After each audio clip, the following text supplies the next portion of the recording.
नमस्कार किसान भाइयों, स्वागत है आप सभी का आपके अपने YouTube चैनल किसानों की पाठशाला में। किसान भाइयों, आज के इस वीडियो में हम बात करेंगे कि मक्का की फसल में पहली खाद कब डालना चाहिए, पहली खाद में कौन सी खाद शामिल करना चाहिए और कितनी मात्रा में करनी चाहिए, जिससे कि हमारी मक्का की फसल की ग्रोथ बढ़िया हो, पौधे मोटे और स्वस्थ रहें, फसल में पीलापन की समस्या ना हो और फसल हरी भरी होकर अच्छी पैदावार करे। तो किसान भाइयों, आज हम इन सभी के बारे में डिटेल में बात करेंगे, तो आप वीडियो को बिना स्किप किए हुए लास्ट तक ज़रूर देखें, जिससे कि आपको एक सही जानकारी मिल सके। तो चलिए स्टार्ट करते हैं।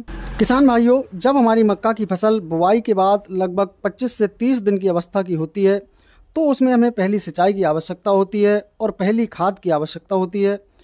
तो इस समय हमें फसल में ऐसी खादों का प्रयोग करना चाहिए जो कि मक्का की फसल की ग्रोथ बढ़िया कर सकें, फसल को हरी भरी रखें और फसल में पीलापन की समस्या ना हो।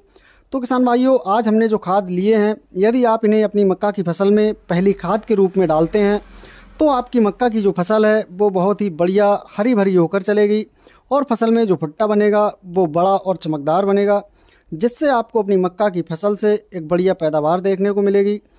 तो किसान भाइयों, आपको अपनी मक्का की फसल में पहली खाद के रूप में जिन खादों को लेना है वो लेना है 45 किलोग्राम प्रति एकड़ के हिसाब से यूरिया।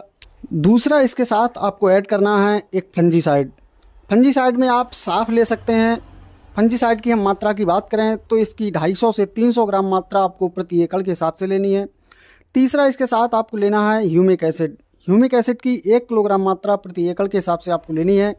और चौथा जो किसान भाइयों इनके साथ आपको ऐड करना है वो है एक दानेदार कीटनाशक, जिसमें आपको लेना है कार्टाप हाइड्रोक्लोराइड 4% GR।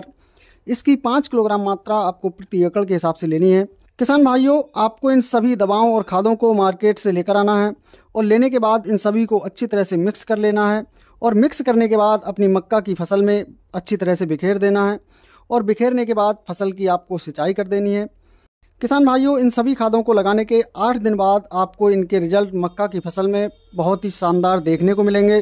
फसल बढ़िया ग्रोथ करके चलेगी, हरी भरी रहेगी, जिसके परिणाम स्वरूप आपको अपनी मक्का की फसल से एक बढ़िया और शानदार पैदावार देखने को मिलेगी।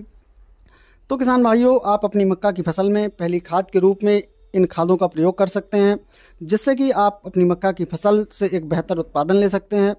किसान भाइयों, जानकारी पसंद आई हो तो वीडियो को लाइक एवं शेयर ज़रूर करें।